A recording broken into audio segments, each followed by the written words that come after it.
The next 2 weeks passed in feverish pace. Jenny called almost daily with new ideas, demands, complaints. She didn't like the tablecloth shade. The menu needed changing because of guest allergies.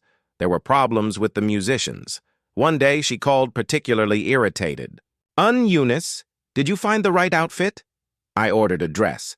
Silver gray, just like you wanted. Silver gray? We said lavender. No, Jenny, you said silver or very light lavender. I chose silver. But that's not appropriate. The groom's mother wears lavender. The bride's mother wears silver. It's the whole concept.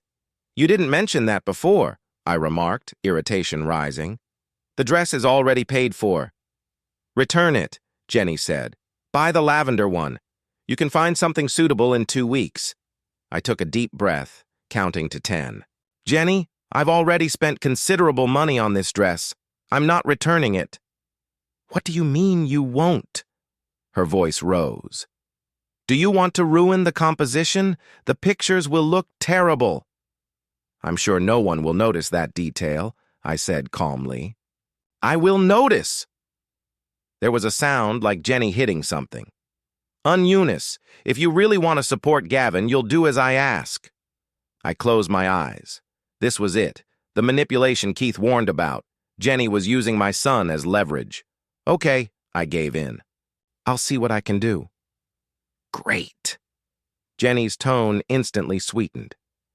I knew you'd understand. I'll send you some links to good options. 5 minutes later, my phone exploded with alerts. Jenny had sent links to dresses from London boutiques, all costing at least 3 times what I'd already spent, all too youthful for a woman my age. Deep necklines, open shoulders, sequins. I didn't call her back. Instead, I went to the mall in the next town and spent all day going from store to store. Finally, I found a modest dress in soft lavender with long sleeves and a stand-up collar. Elegant, age-appropriate, and the right color. I took a picture and sent it to Jenny. Her reply came within a minute. Looks like funeral clothes for an elderly nun. Can't you find something stylish? I stared at the screen, my cheeks burning with humiliation. The saleswoman, standing nearby, cast me a sympathetic glance, apparently reading everything on my face. Having trouble choosing, ma'am? You could say that, I sighed. My future daughter-in-law thinks I should look like a 20-year-old at her wedding. The saleswoman smiled understandingly. I have something that might work. From our new collection, not yet on display. She brought out a lavender dress with silver trim, elegant, with 3/4 sleeves, a moderate but not old-fashioned collar, just below the knee, light chiffon, nothing fancy. It's beautiful, I said sincerely. May I try it on? The dress fit perfectly. I took a picture in the fitting room and sent it to Jenny with a message. How about this? It took a while for a reply. Finally, it'll do, but accessories must be silver. No pearls or old-fashioned brooches. I showed the message to the saleswoman. She rolled her eyes. Your daughter-in-law sounds like a true treasure. She's energetic, I replied diplomatically. In the end, I bought both the dress and a set of silver jewelry, modest necklace and earrings with small amethysts, harmonizing with the lavender and modern enough to satisfy Jenny. That evening, Gavin called, voice strained. Mom, did you talk to Jenny today? Yes, about the dress. It's decided. I bought something she liked. Good, he exhaled with relief.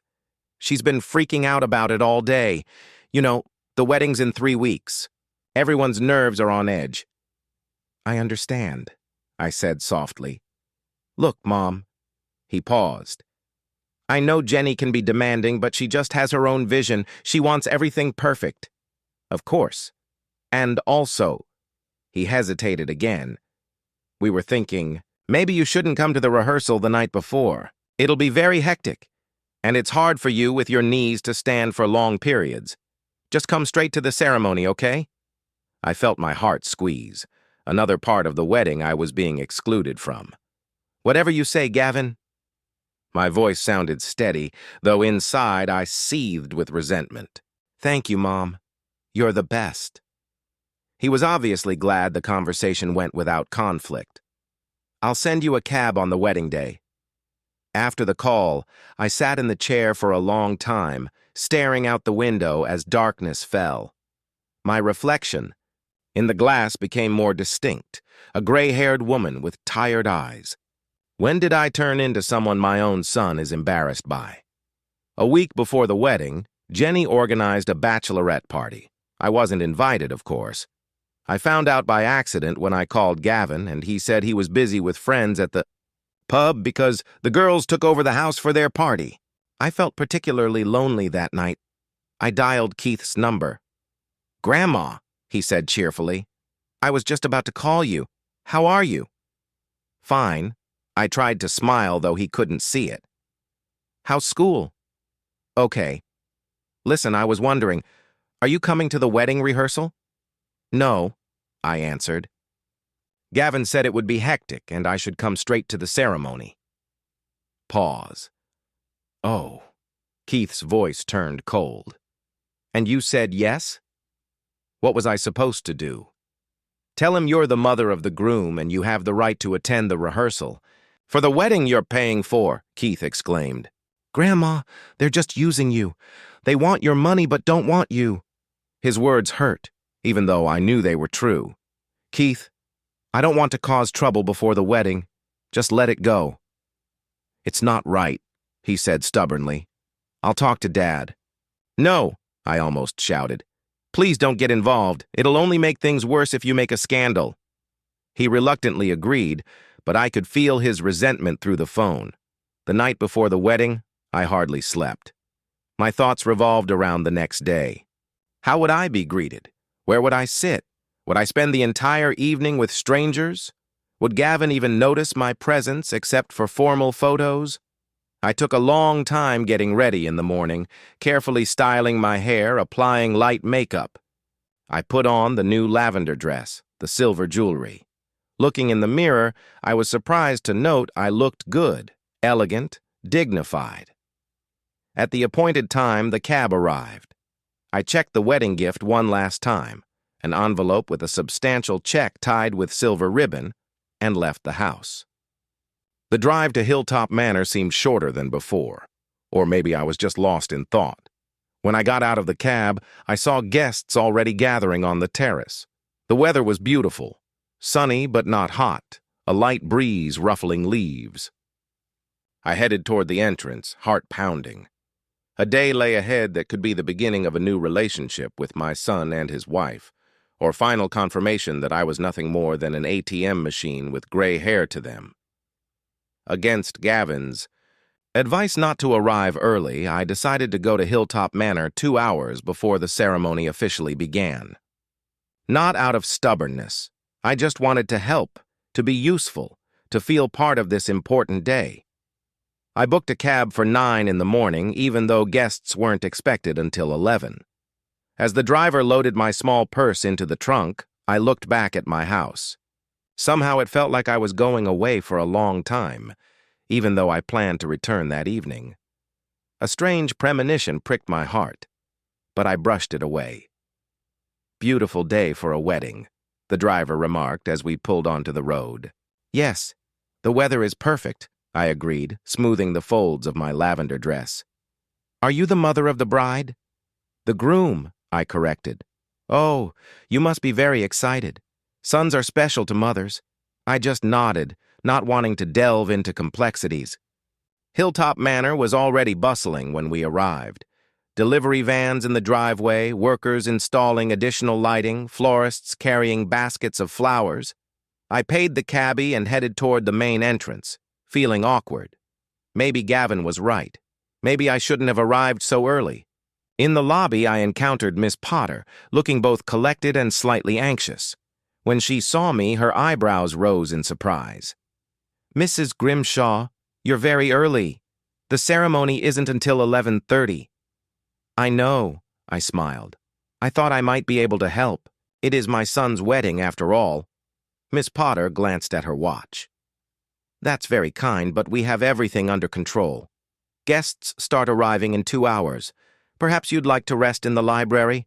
It's quiet and has a lovely view of the garden. I was being politely dismissed, but I decided not to give in easily. Where's Gavin? I'd like to congratulate him before the ceremony. Mr. Grimshaw is preparing in the East Wing, but he asked not to be disturbed before the event. Miss Potter's voice was soft but firm. Pre-wedding excitement, you understand? I nodded, though I squirmed inside. My own son didn't want to see me before the most important moment of his life. Was I really that burdensome? And Jenny? Miss Malcolm and her friends are in the West Wing finishing makeup and hair. Strictly female company. Miss Potter smiled professionally. Why don't you have a cup of tea in the library? I'll send someone when it's time to take seats. Giving in, I allowed myself to be escorted to the library, an elegant room with bookcases, to the ceiling and comfortable armchairs by the window. As soon as the door closed behind Miss Potter, I felt trapped, isolated from the celebration I'd paid for myself.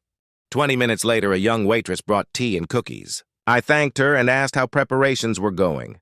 Very hectic, ma'am, she replied. The bride has already changed the flower arrangements in the main hall twice. There seems to be a problem with the cake, wrong shade of frosting. Really? I couldn't hide my surprise. The pastry chef is one of the most expensive. Yes, ma'am, but Miss Malcolm is very precise in her wishes. The girl chose her words carefully. She wants everything perfect. After the waitress left, I went to the window. It overlooked the terrace where the archway for the ceremony was almost finished. White chairs in neat rows, a petal-strewn path between them. Everything looked immaculate, all without my involvement. I decided not to sit in the library until guests arrived. After all, I'd paid for this wedding. I had a right to see how preparations were going. Stepping into the hallway, I headed toward the main hall where dinner would be held. The hall had been transformed since my last visit. Tables covered with snow-white tablecloths, set with silver and crystal, decorated with lavender and white flower arrangements. Each place had a card with a guest's name. I found my table in the farthest corner, just as expected. Near the kitchen exit, I smiled grimly. Symbolic. Mrs. Grimshaw. A man's voice called out. I turned and saw a young man in a suit, one of Miss Potter's assistants. Guests are beginning to arrive. Miss Potter says you should take your seat for the ceremony. I glanced at my watch. Time had passed faster than I thought. Stepping onto the terrace, I saw the first guests indeed being seated. The master of ceremonies pointed me to a seat in the front row, the only consolation of the day. At least I'd be close to Gavin during the exchange of vows. Gradually, all seats filled. I stole glances at guests, mostly people younger than me, many obviously wealthy judging by outfits and jewelry. I recognized Jenny's relatives from family resemblance. The same confident posture, the same appraising glances. Finally, music started, and Gavin walked down the aisle in an elegant suit that must have cost a fortune. He looked tense but handsome. My heart filled with pride despite everything. His best man, a co-worker I'd seen a couple times at corporate parties, stood next to him. Gavin looked around at the crowd. For a second, our eyes met. I smiled and waved lightly. He nodded back, then looked away as if embarrassed. The music changed. Guests rose, and Jenny moved slowly down the aisle.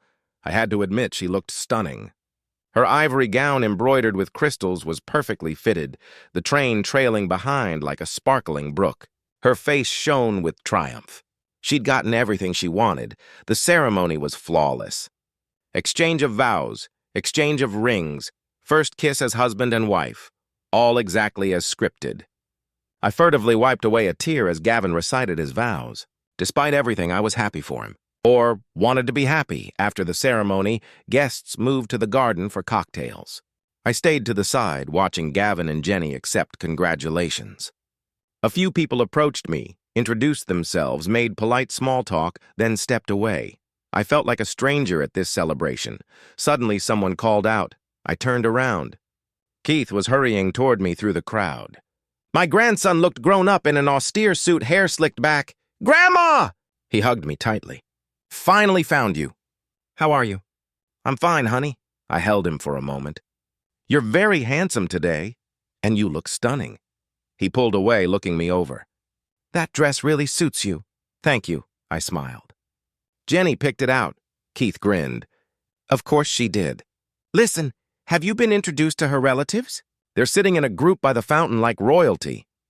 No, I shook my head, but I didn't expect it. The newlyweds have a lot on their minds. Busy? Keith snorted. All Jenny does is pose for pictures and accept compliments. She could have taken a minute to introduce you to her family. Keith, I glanced at him warningly. Let's not. It's their wedding day. We don't want to overshadow it. He nodded, but I could see he was barely holding back. All right, Grandma, but I'll stay with you. I don't want you sitting alone. Honey, you have your own company. I nodded toward a group of young men, clearly Keith's friends. Go have fun. I'm fine, he reluctantly agreed. But before leaving, he whispered, If you need anything, call me right away. Left alone, I decided to walk through the garden. Everything was decorated with impeccable taste. Fountains, flower arrangements, lights ready to shine in the evening. The cost of this splendor made me shudder inwardly, but I reminded myself I'd done it for Gavin. The newlyweds' photo shoot seemed to last forever. The photographer commanded them like a general, forcing them into various poses against the estate's picturesque backdrop. I watched from a distance, hesitating to approach. At some point, they started taking group photos with relatives. I wasn't invited. I saw Jenny hugging her parents, Gavin shaking hands with her father. My son was surrounded by a new family with no room for me. Finally, the gong rang, inviting guests to dinner. I found my table in the far corner. A few older guests sat there. I figured they were Jenny's distant relatives who hadn't been given seats at the main table either. We introduced ourselves politely, exchanged sentences about weather and the ceremony's beauty. The dinner was exquisite, wines expensive, service impeccable, but I barely noticed the food's taste. All my attention was on the main table where Gavin and Jenny sat surrounded by her relatives, laughing and chatting like old friends. Not once during the entire dinner did my son glance in my direction. After dessert, toasts began. Jenny's father, a portly man with a loud voice, spoke first about what a wonderful girl his daughter was, how lucky Gavin was to have her. Then the best man came forward with stories about Gavin. Everyone was mentioned. Jenny's parents, her daughter from her first marriage, even the dog that used to live with them. Not a word about me. When the formal part ended and guests dispersed, I felt an urgent need for fresh air. I felt dizzy from the wine and the bitterness of realizing I was irrelevant. I walked out onto the terrace where the ceremony had been held hours before. Chairs had been removed, but the arch of flowers still stood, illuminated by soft light. I took a deep breath of cool evening air. Suddenly, I wanted to leave, to go home, to forget this day like a bad dream. But I couldn't. I had to wait for the cake cutting, for the first dance. I had to smile and pretend everything was all right. There you are. Jenny's sharp voice came from behind me. I've been looking all over for you. I turned around. She stood in the doorway, sparkling and beautiful in her wedding dress. But the expression on her face didn't match the image of a happy bride. Her eyebrows were furrowed, lips pressed into a thin line. Is something wrong, Jenny? I asked, trying to stay calm. What's wrong? She stepped closer, swaying on her high heels. She smelled like champagne. You ruined my wedding. That's what's wrong. I was confused. What are you talking about? I've been trying to be inconspicuous all day. Invisible? She interrupted with a bitter laugh. You came here 2 hours early, spying on preparations, poking your nose into everything. And now you're out here drawing attention to yourself when everyone's looking for us to cut the cake. Jenny, I was just getting some air. My voice shook. I didn't know about the cake. Don't pretend. She raised her voice. You've been trying to ruin my day from the beginning. First arguing about every little thing, then showing up early when you were told not to, and now making a drama out of it.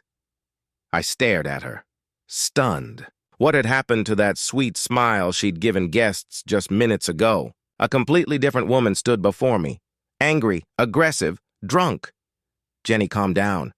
I tried to speak softly. I didn't mean to ruin anything. Shut up! She shouted so loudly that several guests on the terrace turned around. I know what you're doing. You've always done this. Gavin told me how you controlled him all his life, how you smothered him with your care. I felt blood drain from my face. My son said that? It's not true, I said quietly. I only ever wanted the best for him. The best? Jenny snorted contemptuously. You wanted him to always depend on you. But now he has me, and your manipulations won't work anymore. By now, a small crowd had gathered around us. I could see shocked faces, hear whispers. The humiliation stung more than anger. Jenny, please. I took a step toward her, holding out my hand. Let's not make a scene. This is your day. Don't touch me. She recoiled as if I were diseased. And yes, it is my day. A day you're trying to ruin with your presence. Gavin appeared in the doorway, alarmed by the commotion. What's going on? He looked from me to Jenny. Your mother! Jenny exclaimed, pointing a trembling finger at me. She came out here on purpose to disrupt the cake cutting so everyone would be looking for her instead of enjoying the party. Mom? Gavin turned to me, his eyes not understanding but annoyed. Why are you here? Everyone's waiting. I was just getting some air, I repeated, tears welling in my throat. I didn't know they were looking for you. See? Jenny clutched Gavin's arm. She's in denial. Typical passive aggression. She always does that. You said so yourself. But he was silent. And that silence was more eloquent than any words. Gavin. My voice was barely audible. Do you really think so? He averted his eyes. Mom, let's not do this now. Just go back to the hall. We'll forget this incident. Forget? Jenny raised her voice even more. She's been ruining our day since this morning. I don't want her to stay. I don't want to see her behind our cake and our pictures. Gavin looked helplessly at me, then at Jenny, then back at me. I could see him agonizingly trying to find a way out. Jenny, maybe you could calm down a little. He started.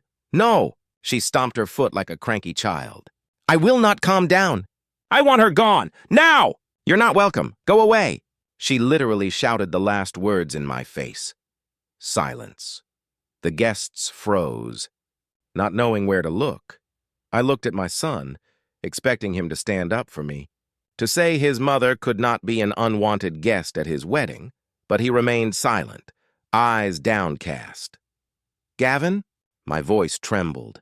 He looked up, and I saw no love in his eyes, no gratitude, only weariness and frustration. Maybe you really should go, Mom, he said quietly. You've already seen the ceremony, and Jenny is upset. I felt something inside me snap. The last thread connecting me to my son snapped with an almost audible sound. Okay, I straightened, gathering the last shreds of dignity I had.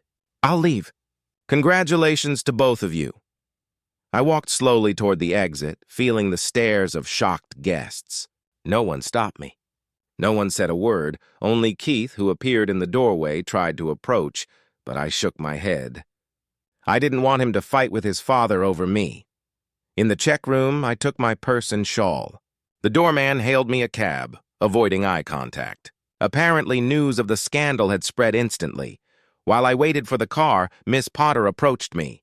Mrs. Grimshaw, she looked genuinely concerned. I'm so sorry about this. Perhaps in the morning when everyone's calmed down. It's all right, Miss Potter, I interrupted. Some things can't be fixed by apologies. But the bills, she faltered. The final accounting, we'll talk about that tomorrow, I smiled tiredly. Right now, I just want to go home. The cab arrived 10 minutes later. As I drove away, I took one last look at the lighted windows of Hilltop Manor. There, festivities continued. Music, laughter, without me, as if I had never existed in Gavin's life. To be continued with the aftermath, Edith's story and the resolution, but I've reached a substantial length. Would you like me to continue with the rest of the narrative, or would you prefer I focus on a specific section?